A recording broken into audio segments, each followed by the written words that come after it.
주님의 피로 값주고 사신 교회를 36년 전에 바로 이곳에 세웠습니다. 물론 바로 여기는 아닙니다. 플라센티아 지역에 플라센티아 연합감리교회에 작은 곳을 빌려서 그곳에서부터 교회가 시작이 되었습니다. 그때 몇몇 분들이 모이셔서 이 교회에 대한 꿈을 꾸시고, 그리고 헌신하며 눈물을 흘려 기도하면서 이 교회를 출발을 했습니다. 당시 개척 목사님 4분, 제가 동문 수학하던 학교에 같이 지냈기 때문에 개척을 하시겠다고 하는 얘기를 하시고, 우리 같이 모였던 목사님들에게 기도해 달라고 해서 바로 그 마운틴 발디 그 산장에 올라가서 얼마나 그 바위 틈 속에서 많이 기도를 했는지 모릅니다. 그러다가 교회를 시작을 했고, 그리고 그 첫 번 드리는 예배에 저도 그 자리에 있었습니다. 그 자리에 있을 때 36년 후에 제가 이 자리에 있으리라고는 저는 상상을 못했습니다. 기대도 하지 않았고, 이런 날이 있으리라고는 생각할 수가 없었습니다. 그런데 세월이 지나서 36년이 지난 후에 여기에 여러분들과 함께 있게 되었습니다. 하나님의 섭리이고 하나님의 계획 가운데 이루어지는 그런 아름다운 열매라고 저는 믿습니다. 36년 전에 계셨던 성도들을 저 잘 모릅니다. 그분들 그 당시에 부르심을 받아서 그때 이 교회를 위해서 헌신하고 눈물 뿌려 기도하고, 그리고 전도하고, 그리고 봉사하는 일에 열심을 하시다가 가셨습니다. 그 후대가 또 왔습니다. 그렇게 해서 36년 여기까지 와서 오늘 하나님께서 여러분을 통해서 이 교회를 또 섬기게 하셨습니다. 그동안에 이준영 목사님, 우혜식 목사님, 그 다음에 이철구 목사님, 또 신영강 목사님, 한우진 목사님, 그리고 제가 여기까지 이제 와서 여러분과 함께 이 재단, 바로 이곳에 이렇게 벤 메모리얼 교회와 멀지하고, 그리고 이 교회가 자라나면서 또 건축을 하고 여기에 있게 되었습니다. 성경에 보면 천국은 한 농부가 갖다 심은 겨자씨 하나일 것 같다 라고 말씀을 합니다. 그것이 정말 세상의 어느 것보다 작은 것이지만 그것이 잘 가꾸어져서 자라면 세상의 어느 나물보다 커서 큰 나무가 되고, 세상에 날아다니는 새들이 피곤한 날갯짓을 접고 그것에 둥우리를 틀고 쉼을 얻고, 길 가는 나그네가 그늘을 얻고 또 열매를 따서 저들에게 양식을 삼을 수 있는 참 유익한 존재가 되어진다 말씀하시면서 그 겨자씨 하나 속에 담겨져 있는 하나님의 나라의 속성을 말씀해 주셨습니다. 우리 이 남가주 주님의 교회가 여기 있으면 바로 그런 겨자씨 같은 믿음들이 뿌려지고 그것이 싹이 나고 자라서 드러나고, 그래서 여기까지 오게 되어서 바로 하나님의 나라의 그 귀한 뜻을 펼쳐왔기 때문이라고 믿습니다. 그동안에 애쓰고 수고하신 그 성도들, 목사님들의 노고를 저희들이 기억합니다. 이제 그분들은 가셨지만 이제 우리를 부르신 하나님께서 또 이대에 지금 여러분을 통해서, 저를 통해서 이 교회를 섬기고 또 다음 세대의 성도들에게 이 전을 또 이어줄 수 있는 그런 귀한 열매들을 맺혀가기를 원하시는 줄로 믿습니다. 바로 그런 소명을 가지고, 그런 역사관을 가지고, 그리고 그런 교회관을 가지고 우리가 오늘의 신앙을 신실하고 충성스럽게 미래를 바라보면서 그 일을 감당할 수 있기를 간절히 바랍니다. 오늘 예배 때도 그런 말씀을 했지만 우리가 무엇을 가슴에 품고 믿음으로 그림을 그리냐 하는 것은 너무나도 중요한 일입니다. 그 그림이 눈에 보이지 아니하고 겨자씨처럼 작지만 그러나 뿌려진 그 씨앗이 결국엔 자라서 이렇게 겉으로 눈에 보이게 드러나게 되어진 것이지요. 어느 한 사람의 마음에 있는 그 아이디어가 건축업자에 의해서 그림으로 그려지고, 그리고 그것이 모아져서 힘이 모아져서 그리고 헌신되어질 때 귀한 건축으로 나타나게 되어졌던 것이지요. 우리는 미래를 알 수 있습니다. 어떻게 미래를 알 수 있느냐? 오늘 내가 어떤 그림을 믿음으로 그리고 있느냐 하는 것이 바로 미래에 나타날 것이기 때문에 지금 내가 믿음으로 어떤 그림을 그리느냐, 그것이 바로 미래의 모습입니다. 믿습니까?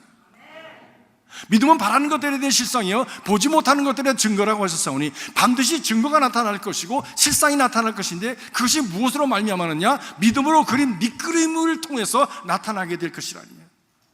밑그림은 오늘 내가 그리지만 미래는 실상으로 나타나는 것이요 보여지는 것으로 나타나는 것입니다. 때문에 지금 내가 어떤 그림을 그리느냐 하는 것은 너무나도 중요한, 내 미래를 위해서 너무나도 중요한 것입니다.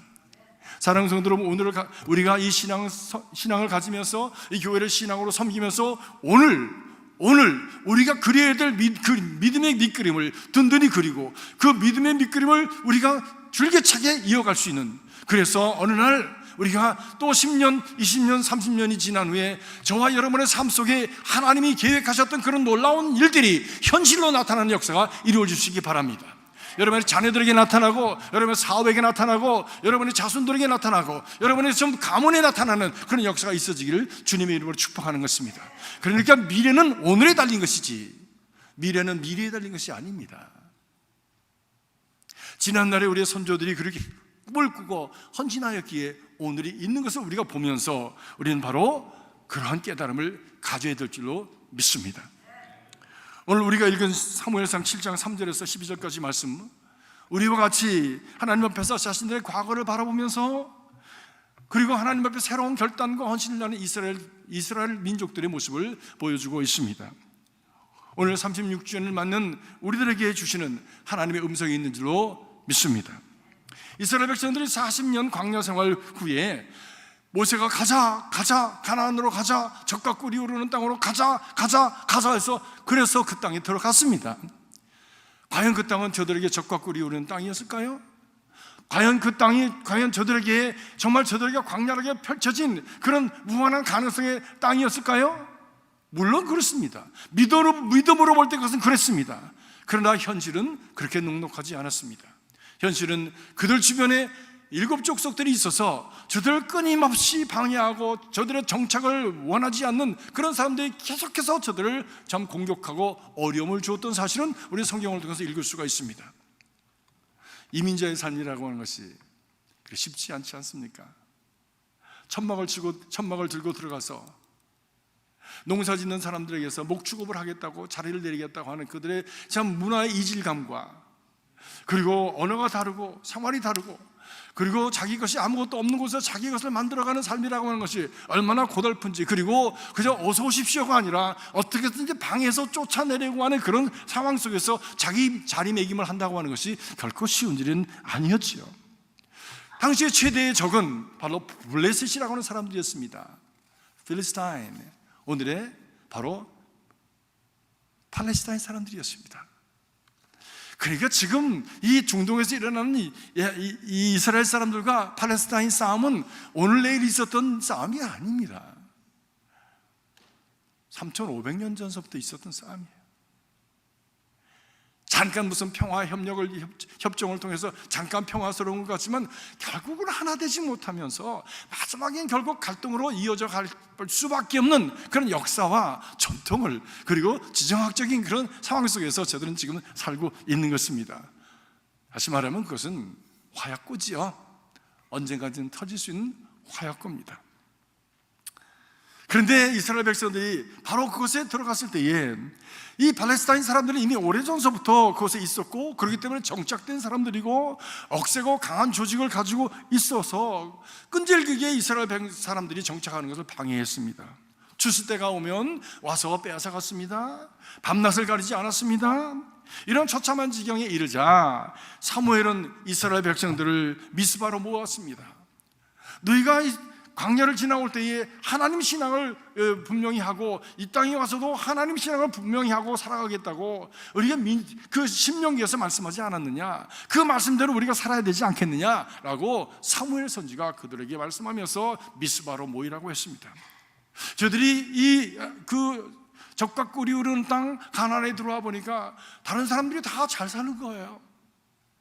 저들은 텐트 치고 살았는데 저들은 집을 짓고 사는 거예요. 그것도 돌로 집을 짓고 살아갔습니다. 안정됐습니다. 저들은 정착된 사람들이기 때문에 무엇을 만들어서 쟁기를 만들고, 그리고 농사를 짓는 사람들이기 때문에 가지고 있는 것도 많고 소유도 많았습니다. 이스라엘 백성들이 볼 때에 저들은 굉장히 잘 사는 부유한 사람들이었어요. 제가 미국 와서 처음에 미국 사람들 보니까 너무 잘 사는 거야. 우리는 아파트에서 그냥 두 배드룸 아파트에서 사는데 저 사람들은 집을 가지고 살고요. 자동차도 보지 못하던 차들을 타고 다니고요.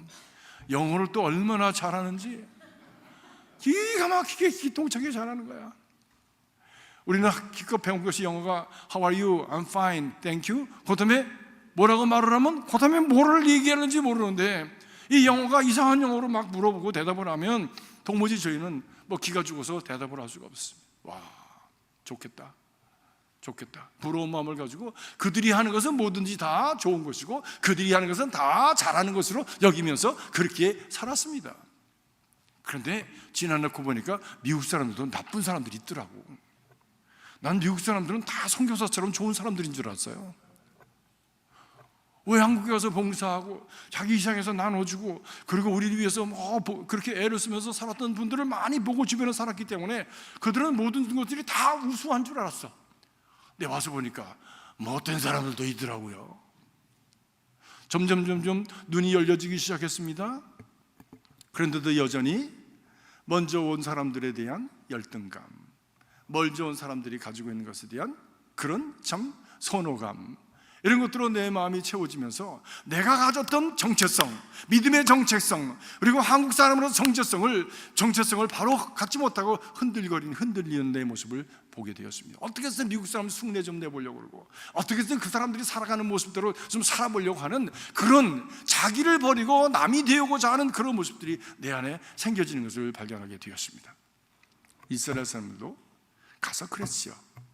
근데 무엇보다도 가장 저들에게 심각한 문제는 이들이 왜 이렇게 잘 사냐 보니까 저들이 믿는 신이 우리 하나님보다 더 좋아서 더 능력이 있어서 저들이 잘 사는구나 생각을 하고 하나님 신앙을 버리고 이방신을 섬기기 시작했다고 하는 것입니다. 그것이 바알신이요 아스타롯 신이라고 하는 이방신이었습니다. 사무엘은 그것을 직시했습니다. 그리고 말했습니다. 너희가 정말 하나님의 백성으로 바로 살기 위한다면 너희가 바알신과 아스타롯 신을 버려라. 그리고 하나님 앞에 우리가 와서 회개하자. 저들이 미스바에 모여서 하나님 앞에 회개하면서 제단을 쌓았습니다. 하나님 앞에 제단에 물을 부었습니다. 그 물을 붓는다고 하는 것은 절절히 흘러내리는 저들의 가슴의 눈물이요, 그리고 하나님 앞에 은혜 받기를 원하는 간절한 소원이요, 그리고 회개의 심령을 하나님 앞에 부은 것입니다. 그리고는 사무엘에게 말합니다. 우리가 이제부터 하나님 잘 믿겠습니다. 그러니까 사무엘 선지시여, 당신은 우리를 위해서 기도하는 죄를 좀 범하지 마시고 우리를 위해서 끊임없이 기도해 주십시오 라고 그렇게 간구를 했습니다. 결단했습니다. 그런데 하나님 앞에서 그들이 모였다고 하는 얘기를 듣고, 미스바에 모였다는 얘기를 듣고 블레셋 사람들이 또 공격을 해왔습니다. 그런데 놀라운 일이 생겼습니다. 저들이 하나님 앞에서 회개하고 믿음의 삶을 잘 살겠다고 결단하고 헌신한 후에 저들에게 다가온 그 블레셋 사람들이 하나님의 도우심으로 말미암아 그만 패배하고 말았습니다. 이스라엘 백성들이 승리하게 되었습니다. 그저 나가면 패배하고 나가면 짓밟히고, 그리고 심지어 그들이 가졌던 그 신앙의 핵심이요 민족의 양심의 그 중심이 되었던 법궤까지 빼앗겼던 사람들입니다. 그런데 이제 하나님 앞에서 회개하고 나니까 하나님께서 저들을 승리하게 하셨다라고 하는 것이에요. 사랑하는 성도 여러분, 우리가 우리의 신앙의 그 자주성과 그리고 정체성을 바로 가지고 하나님의 자녀로서의 그 정체성을 가지고 흔들리지 아니하는 믿음의 삶을 살아가게 될 때에 하나님께서 우리를 도우시는 줄을 믿습니다. 그러나 하나님이 아닌 다른 것을 부러워하고 다른 것에 그 마음을 두고 우리의 마음에 흔들거리면서 우리의 정체성을 잃어버리고 다른 곳으로 흘러가게 되어지면 세상에 있는 다른 사람들이 우리를 짓밟게 되는 역사가 일어나게 되어지는 것입니다. 세상에 있는 그 사람들이 소금의 맛을 잃어버렸다고 그만 우리를 버려버리고 밟아버리는 일이 생겨지게 되는 것이지요. 우리가 가져야 될 그 참 맛은 소금의 맛이고 빛인데 바로 그 맛은 우리가 누구인가를 바로 할 때, 하나님의 백성인 걸 바로 할 때에 그 맛이 나타나고 빛이 나타나는 줄 믿습니다. 흔들리지 않는 삶을 살아갈 수 있는 그 근거가 마련된 줄로 믿습니다. 가장 좋은 것은 바로 하나님 안에 사는 것이요, 믿음으로 사는 것이요, 하나님이 주신 은혜 가운데 그 인도하신 가운데 살아가는 것임을 고백하면서 우리가 오늘도 하나님을 바라보고 그 주님의 말씀을 붙들고 든든하게 살아가는 주의 백성들이 되시길 주의 이름으로 축복합니다. 정말 있을 수 없는 일이 일어난 거예요. 자신들은 군대의 훈련도 받지 않았고 어떤 싸움의 훈련도 하지 않았습니다. 그런데 이미 가지고 있는 것, 훈련된 그들이 와서 짓밟을 때는 마구 짓밟혔던 사람들인데 이제 느닷없이 저들이 하나님 앞에 회개하고 나니까 하나님께서 저들을 도우셔서 저들이 승리하는 역사가 일어나게 되었습니다. 너무 감사했어요. 너무 기뻤습니다. 그래서 저들은 그 승전의 그 기념비를 세웠는데 그것이 바로 에벤 에셀이라고 하는 기념비를 세우게 되었습니다. 사랑하는 성도 여러분, 여러분의 인생 속에 이 에벤 에셀의 기념비가 여러 곳에 많이 세워질 수 있기를 간절히 바랍니다. 어느 한때 있었던 것이 아니라 과거에 있을 뿐만이 아니라 오늘도 있고 미래에도 계속해서 세워지는 그런 은혜가 있기를 주의 이름으로 축복하는 것입니다. 오늘 우리도 이 36주년을 맞으면서 우리 마음속에 에벤에셀의 이 뜻을 새기고 이 에벤에셀의 기념비를 세우는 그런 복된 날이 될 수 있기를 주님의 이름으로 축복합니다. 성경이 말하는 에벤에셀의 그 의미가 무엇입니까? 신앙적인 의미가 무엇입니까? 오늘 말씀 보니까 에벤에셀은 하나님이 우리를 여기까지 인도하셨다라고 하는 뜻이라는 것이죠. 다시 한번 따라가십시다. 하나님이 우리를 여기까지 인도하셨다. 믿습니까? 그렇습니다. 하나님이 인도하셨기 때문에 우리가 여기 있는 것이에요. 우리가 자라나면서 미성숙한 때가 있습니다. 그 어렸을 때는 정말 내가 어떻게 태어났으며 어떻게 자라났으며 그리고 어떻게 여기까지 오게 되었는지에 대한 깨달음이 없습니다. 자기 혼자 잘한 것처럼 생각합니다. 그러나 나중에 시집가고 장가가고 자식을 보고 그리고 세상을 알아가면서 어려움을 당하면서 와, 이게 장난이 아니구나. 지금까지 내게 있게 된 것이 부모님들의 은혜가 있고 친지와 동료들의 은혜가 있고 그리고 주변에 있는 선생님들과 그리고 많은 사람들이 나를 도와주었고 그리고 참 많은 분들이 나를 위해서 기도하고 이끌어 주었기에 내가 여기 있구나라고 하는 깨달아가면서 감사하는 마음을 갖게 되어지지요. 삶이라고 하는 것이 혼자 되는 것이 아니구나. 많은 분들의 도우심을 통해서 내가 여기 있게 되었구나. 그렇습니다. 그것이 철이 드는 것이죠. 그것이 인생에 대한 바로 깨달음을 갖게 되어지는 것이지요. 그것이 바로 인생을 바로 알아가는 길이 되어지는 것이지요. 우리 인생도 그렇습니다. 우리 계획대로 내가 내 마음대로 살아가는 것 같지만 실상 우리 계획과 함께 하시는 보이지 않는 하나님의 손길이 있기 때문에 내가 여기까지 오게 된 것이라고 하는 것이지요. 그 믿음의 고백을 날마다 하면서 하나님 감사합니다, 하나님 감사합니다, 감사드리며 살아가는 여러분 되시기에 주의 이름으로 축복하는 것입니다. 우리 교회가 여기 있으면 또 마찬가지입니다. 여기까지 오게 된 건 하나님께서 인도하셨기 때문입니다. 36년 동안 과거의 성도들을 통해서 내가 다 기억할 수 없습니다. 제가 아는 36년 전의 교우는 아마 이성경 권사님하고 그 다음에 조금 아까 나오셨던 장희준 장로님 두 분만 제가 기억이 납니다. 기억이 없어요. 그리고 이제는 한국에 계신 우리 이준영 목사님과 오해식 목사님 뭐 그렇게밖에는 제가 기억이 안 나요. 그 후에 다른 분들이 또 오셨고 또 가셨고 또 오셨고 또 가셨고 그리고 이제는 여러분들이 이 자리에 오셨습니다. 응? 조셉? 조셉. 조셉이라니까 제가 잘 몰라요. 그때는 윤경이었어요. 지금은 그때는 윤경이었어요. 이렇게 탈바꿈을 계속하면서 마치 군뱅이가 나비되듯이 그 옛것을 벗어가면서 자라나고 또 자라나고 나무가 껍질을 벗으면서 자라나듯이 계속 36년 동안 이렇게 벗으면서 자라서 여기까지 왔습니다. 하나님의 은혜입니다. 이제 우리를 여기에 있게 하시면 하나님의 그 부르심입니다. 나는 어쩌다가 여기 나온지는 모르지만 그러나 거기에는 분명한 하나님의 뜻이 있는 것이에요. 그 부르심이라고 하는 것은 소명 하늘의 뜻이지요. 그 뜻을 우리가 가슴에 새기고 오늘 내가 얼마를 여기에 있든지 간에 그 소명을 잘 감당해내는 그런 하나님의 사람들.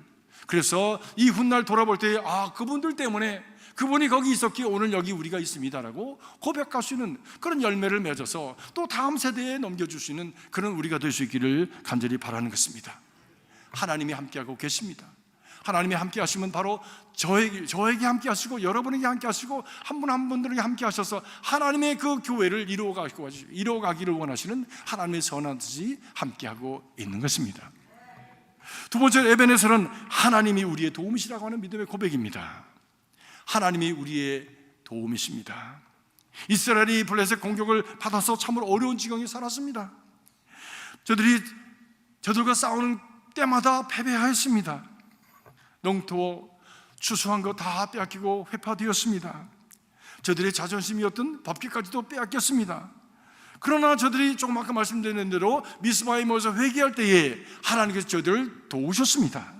13절에 보니까 이에 블레셋 사람들이 굴복하여 다시는 이스라엘 지역 안에 들어오지 못하게 하였으며 여호와의 손이 사무엘이 사는 날 동안에 블레셋 사람을 막으시더라 말씀합니다. 하나님이 도와주시고 하나님이 막아주시고 하나님이 참 보호하셨기에 저들이 든든히 서서 살아갈 수 있는, 그리고 저들의 잠재력을 정말 삶의 현실로 이렇게 드러낼 수 있는 능력 있는 삶을 살아갈 수 있게 되었다고 하는 것입니다. 누가복음 12장에 보면 한 부자가 풍년이 들어서 추수를 많이 했습니다. 오늘 말로 얘기하면 정말 어느 비즈니스맨이 비즈니스를 잘해서 대박이 터졌어요. 그저 다 이렇게 투자하는 것마다 타이밍이 잘 맞고 그리고 아이디어가 잘 맞아서 그렇게 큰 이익을 보게 된 것입니다. 그래서 창고를 여러 개를 늘리고 그것에 가득가득 쌓았다고 했습니다. 그리고 너무 기분이 좋아서 배를 두드리면서 와, 내가 이렇게 많이 벌었구나, 이렇게 큰 재물을 쌓아서 이제 충분히 먹고 마실 수 있고 내 자손들에게도 충분히 남겨줄 수 있을 만큼 벌었으니 이제 먹고 쉬자라고 생각을 하였답니다. 그런데 참 안타까운 것은 그날 밤에 하나님께서 그에게 말씀하시기를 내가 이 밤에 네 생명을 취하리니 그리하면 네 가진 것이 다 네 것이 되겠느냐 라고 말씀함으로 말미암아 그는 자기가 창고를 늘리고 쌓았던 것 하나도 써보지 못하고 그대로 세상을 떠나고 말았습니다. 그 창고에 쌓은 것은 다 누가 가져갔는지 모르겠어요. 성경은 이런 사람을 일컬어서 어리석은 사람이다 그런 말입니다. 영어로는 fool, you fool, 너는 어리석은 자다, 바보다, 멍청이다 말씀하는 거예요. 나 혼자 잘 됐다고요? 착각하지 마십시오. 하나님이 생명 주셨기 때문에 여기 있는 겁니다. 하나님이 할 수 있도록 그것을 허락하셨기 때문에 지금 그렇게 살아가는 것입니다. 자기를 복주시고 인도하신 분, 부요 가운데 살아가게 하신 분, 활동할 수 있도록 그 길을 열어주신 분, 그분에 대한 은혜를 깨닫지 못했습니다. 그리고 자기가 잘해서 그렇게 된 줄 알고 그는 착각하면서 살다가 그만 자기 올매에 걸려서 넘어지고 말았습니다. 너무나도 근시안적이고 인생에 대해서 무지하고 어리석은 자였다고 성경은 말하는 것입니다. 하나님 우리 길을 인도하지 아니하시면, 하나님께서 함께하지 아니하시면, 하나님께서 우리에게 허락하지 아니하시면 어떤 노력도 그것은 허사인 것입니다. 그래서 성경 우리에게 분명히 말씀합니다. 여호와께서 우리를 인도하지 아니시면 집 짓는 자의 수고가 헛되며 여호와께서 우리와 함께하지 아니하시면 파수꾼의 경성함이 허사로다. 전에 오래전에 제가 섬기던 교회에 어느 권사님 한 분 계셨어요. 그분은 이북에서 14살 때 6.25를 맞았는데 이 남한에 그저 먼 친척 한 분을 의지하고서 남쪽으로 내려왔습니다. 남쪽에 내려와 보니까 함경도에 사시는 분이 남쪽에 내려와 보니까 아는 사람도 없고 어떻게 살아야 될지 막막한데 자기 먼 친척조차도 야, 여기서는 내가 너를 어떻게 도와줄 수 없으니까 너는 내 길 가고 나는 내 길 가자, 나도 살아야 되겠다 해서 남한에 도착하자마자 그냥 고아가 되었습니다. 아무것도 가진 것이 없으니까 이리저리 다니면서 구걸하면서 먹고 그리고 훔쳐먹기도 했다고 그래요. 그리고 어떻게 하다가 미군 부대에 들어가서 그 미군 부대에서 일을 하다가 월남전이 터지는 바람에 월남에 가게 되었습니다. 월남에 가서 열심히 일을 하다 나니까 이제 월남전이 끝나고 나서 미국에 갈 수 있는 길이 열려지게 되었습니다. 미국에 와서 자기는 공부도 못하고 아무것도 못했으니까 이제 미국에 와서 새로운 길이 열려졌으니까 내가 공부해야 되겠다고 여기고 그가 열심히 일을 하면서 그러면서 GED, 다시 말하면 그 학교 가지 않고 이렇게 시험 봐서 그 졸업장을 따는 검정고시가 있죠. 그걸 통해서 중학교도 졸업하고 고등학교 졸업하고 대학교도 그가 준비를 하고 있었습니다. 그러면서 낮에는 그 시리 트랜시트 버스 운전을 하면서 시간을 아껴가지고 점심때가 되면 새벽에 나갈 때 샌드위치 싸가지고 나가서 그거 잠깐 10분 동안 먹고, 그리고 나머지 시간은 건강을 유지해야 되니까, 왜 버스 운전자들이 늘 운전을 하니까 배가 이렇게 나오잖아요. 뚱뚱해지잖아요. 그러니까 날마다 자깅을 하는 거야. 제가 교회에 있으면 점심시간이면 꼭 한 바퀴 돌고 거기를 돌고선 버스 정류장으로 갑니다. 시간을 초름을 아껴서 그렇게 열심히 살았습니다. 그래서 저분은 성공할 수밖에 없는 분이다. 저분은 참 오래 살 거야. 믿음도 좋고 저렇게 의지력도 강하고 자기 관리도 철저하고, 그리고 미래에 대한 비전이 확실해서 앞으로 대학을 졸업하면 자기가 뭘 하겠다는 것도 있고, 자기 생활에 대한 어떤 그 열정을 가져서 가정도 책임질 줄 알고, 저분은 정말 대단한 사람이야, 큰 사람이 될 거야 생각을 했는데, 어느 날 쇼핑센터에 가서 쇼핑하다가 쇼핑 카트 끌고 다니다가 거기서 피가 터져서 그 자리에서 죽었어요. 뭐 간하고 뭐하고 가는 그 혈관이 안에서 터졌대, 갑자기 그 안에서. 그래가지고 그 자리에서 죽었어요. 너무 충격을 받았습니다. 아니, 어떻게 이럴 수가 있을까? 왜 이런 일이 일어났을까? 라고 하는 여러 가지 실존적인 문제를 물을 수 있었겠지만, 제가 거기서 깨달은 것은 뭐냐면, 주어진 가운데서 우리가 우리 자신을 관리하는 것은 우리의 소관일 수 있지만 생명은 하나님께 달렸구나. 뭐 태권도가 7도 아니고 8단이라고 해서 오래 사는 거 아니더라고 보니까. 하나님은 오래 살게 하셔야 오래 사는 거예요. 그동안에 운동 열심히 해서 관리하는 것뿐이지요. 사랑하는 성도 여러분, 우리의 삶의 생명도, 우리의 재물도, 우리의 모든 환경도 하나님께서 허락하실 때 그것이 가능한 것이라는 것이지요. 지난 36년 동안 많은 성도들의 삶을 믿음으로 인도하고 복되게 하고 여기까지 오게 하신 것은 하나님께서 그렇게 하도록 허락하셨기 때문인 줄로 믿습니다. 그 은혜 가운데 지금 우리가 살고 있습니다. 앞으로도 그렇게 살아가길 원합니다. 하나님께서 우리를 보호하시고 도와주시길 간절히 바랍니다. 세 번째로, 에베네셀은 하나님의 은혜를 잊지 않고 감사하겠다고 하는 헌신입니다.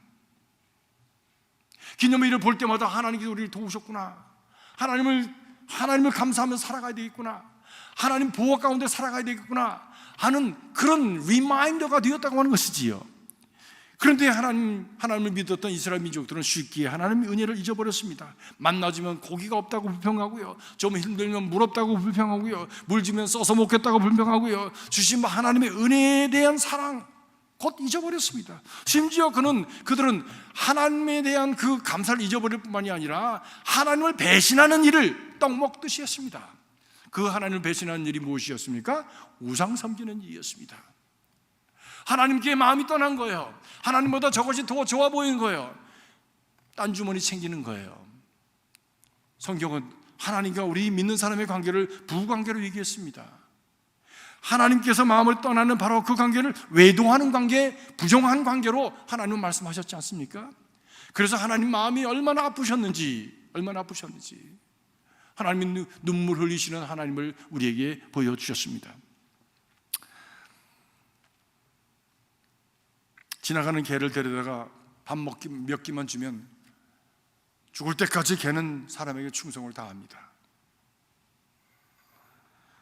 하나님께서 이스라엘을 생명을 주고, 그리고 애굽으로부터 여기까지 지금까지 인도하신 그 하나님을 배신하고 그들은 하나님의 마음을 아프게 한 일을 너무 자주 했어요.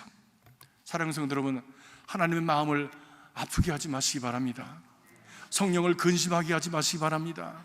우리가 하나님의 마음을 아프게 하면서 성령을 근심하게 하면서 하나님 복 주십시오 라고 구할 수가 없지 않습니까? 하나님의 마음을 기쁘시게 하면서 하나님께 구할 것을 구할 때에 하나님 기쁨으로 우리를 축복하시는 줄로 믿습니다. 이미 우리에게 주신 믿음의 정도가 있습니다. 그 바른 길, 복된 길, 의로운 길을 따라가면서 하나님께 주신 것을 감사하고, 그리고 앞으로 하나님 주신 길을 가겠다고 헌신해서 하나님께 기쁨을 드리는 그런 신앙이 되시기를 주님의 이름으로 축복하는 것입니다. 이스라엘 백성들이 바벨론에 포로 잡혀갔을 때에 그들은 고국에서 그 성곽이 파괴되어지고 성문이 파괴되어지고 성전이 파괴되어졌다고 하는 소식을 들었습니다. 너무 안타까웠습니다. 그래서 이제 우리가 돌아가서 성곽도 짓고 성전도 다시 짓고 옛날처럼 하나님을 잘 섬기고 그리고 예배하는 신앙생활을 하고 싶다라고 간절한 염원을 품고 그들이 기도했습니다. 그러기를 70년이 지난 어느 날 정말 고레스 왕을 통해서 저들이 바벨론 포로에서 돌아가게 되었습니다. 고국으로 돌아갔는데 다시 돌아간 그 생활이 또 쉽지 않았습니다. 왜? 역이민이었으니까. 70년 떠나서 벌써 그 사이에 많은 상황이 변했고 다른 사람들이 들어서 그 땅에 살고 있었고 그리고 그 문화적인 상황과 정치적인 상황, 사회적인 상황이 너무나도 어려웠습니다. 자기들 마음대로 그렇게 되어지지 않았어요. 방해 세력이 너무 많았습니다. 그러다 나니까 처음에 가졌던 하나님을 중심으로 해서 살겠다고 하는 마음을 그냥 다 잃어버리고 에이 우린 나 잘 살지 뭐 다른 일을 할 수 있어 내일이나 잘 해야지 하면서 그것을 포기하면서 자기에게 집중하기 시작했습니다. 하나님의 말씀이 학개 선지자를 통해서 임했습니다. 그 선지자가 말씀했습니다. 하나님의 은혜를 잃어버리고 성전을 폐허된 채로 내버려 두고 너희만 좋은 집에 거하는 것이 옳은 일이냐? 너희가 많이 뿌릴지라도 수입이 적으며 또 먹을지라도 배부르지 못하며 마실지라도 흡족하지 못하며 입어도 따뜻하지 못하며 일꾼이 싹을 받아도 그것을 구멍 뚫어진 잔대에 넣은 것과 같음이니 이것은 무슨 연고냐? 이것이 무슨 연고냐? 하나님은 그렇게 저들에게 질문을 하셨습니다. 하나님의 축복과 은혜를 기억하지 못할 때 인간은 교만해지고 방만해져서 스스로 하나님의 축복과 은혜를 멀리하는 생활을 서슴지 않게 되어지는 것입니다. 내가 이 병만 나오면 내가 정말 열심히 이렇게 해보겠습니다. 이번 이 말 잘 되면 하나님 내가 이렇게 하겠습니다. 저렇게 하겠습니다. 그런데 그 일이 해결되고 나면 어느 틈에 서서히 그 마음이 느슨해지고 그리고 그 간절했던 마음이 사라지면서 서서히 다른 것들이 보이기 시작하지요. 그리고 하나님으로부터 멀어지는 역사가 일어나게 되어지는 것입니다. 그래서 하나님께서 늘 말씀하십니다. 기억해라. 은혜를 기억해라. 기억하지 못하면 죽는다. 기억해라. 안식일을 기억해라. 또 6월절을 기억해라. 칠칠절을 기억해라. 추장일을 기억해라. 기억해라. 사랑하는 성도 여러분, 지난달 동안 우리에게 베풀어 주신 하나님의 은혜를 기억하는 여러분들 에게 주의 이름으로 축복합니다. 믿음은 기억함으로부터 출발하는 것입니다. 믿음은 은혜에 대한 기억과 감사라는 땅에서 자라나게 되어지는 것입니다. 그리고 지속적인 은혜와 축복의 삶도 은혜에 대한 기억과 감사함 속에서 자라나게 되어지는 것입니다. 작은 믿음에서 큰 믿음으로 자라나게 되어지고 그리고 생육하고 번성하는 역사가 바로 번영의 역사가 바로 기억함으로부터 믿음을 통해서 이루어지게 되어지는 것입니다. 기억하십시오. 잊지 마십시오. 그 첫 마음을 잊어버리지 마십시오. 오늘 36주년을 맞으면서 에베네셀의 하나님을 기억하시기를 바랍니다. 그리고 감사하십시다. 거기에 진정한 미래가 있고 거기에 진정한 생명의 길이 있고 거기에 진정한 가치와 그리고 참 영광스러운 삶의 길이 있기 때문입니다. 오늘 땡스기빙 11월 24일 추수감사 주일은 우리 교회 홈카밍 선데이 총동원 주일로 지키려고 합니다. 우리 교인들 한 분 한 분들이 각자가 한 분씩을 모시고 와서 특별한 감사 잔치를 하려고 하는 것입니다. 9월 30일까지 이달 마지막까지 나는 누구를 모시고 올까를 한번 거룩한 고민을 가지시고 그렇게 기도하시다가 우리 교구장님들이나 교회 사무실에 이렇게 알려주시면 저희들이 그 명단을 받아서 이제 중보기도 할 것입니다. 중보기도 함으로 말미암아 이 제단이 정말 주님께서 말씀하신 대로 영혼 구원의 역사를 위해서 헌신하고 주님의 선한 뜻을 위해서 드려지고 하나님께서 내게 베푸신 은혜를 함께 나누고자 하는 그런 간절한 마음을 함께 나눌 수 있는 그런 영혼의 축제가 우리 이번 11월 24일 우리 감사절이 될 수 있기를 간절히 바랍니다.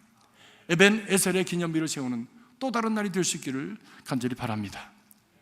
에벤에셀은 하나님이 우리를 여기까지 인도하셨습니다. 기억함입니다. 에베네셀은 하나님만이 우리의 참 도우심입니다 라고 하는 것을 고백하는 것입니다. 에베네셀은 하나님의 은혜를 기억하면서 감사하며 미래를 위해서 헌신합니다 라고 하는 자기 헌신입니다. 이 아름다운 에베네셀의 역사가 저와 여러분 안에, 우리 교회 안에 넘치기를 주의 이름으로 축복합니다. 기도하겠습니다. 감사합니다. 주님의 은혜가 있었기에 우리가 여기 있습니다. 주님, 참으로 이 은혜를 잊어버리지 않도록 주님 축복하여 주시옵소서. 에베네셀의 하나님, 여기까지 인도하신 하나님께서 지금도 우리를 인도하고 계시고 또 미래에도 인도하실 것을 믿습니다. 그 하나님을 위해서, 그 하나님을 붙들고 그 하나님으로부터 하나님과 함께 갈 수 있는 저희 삶의 여정이 되도록 축복하여 주셔서 좌로나 우로나 치우치지 아니하고 하나님께서 우리에게 예비하신 적과 꿀이 흐르는 땅에 복된 삶이 주님 저들에게 이루어지게 하여 주시옵소서. 감사드리며 주님의 이름으로 기도하옵나이다. 아멘.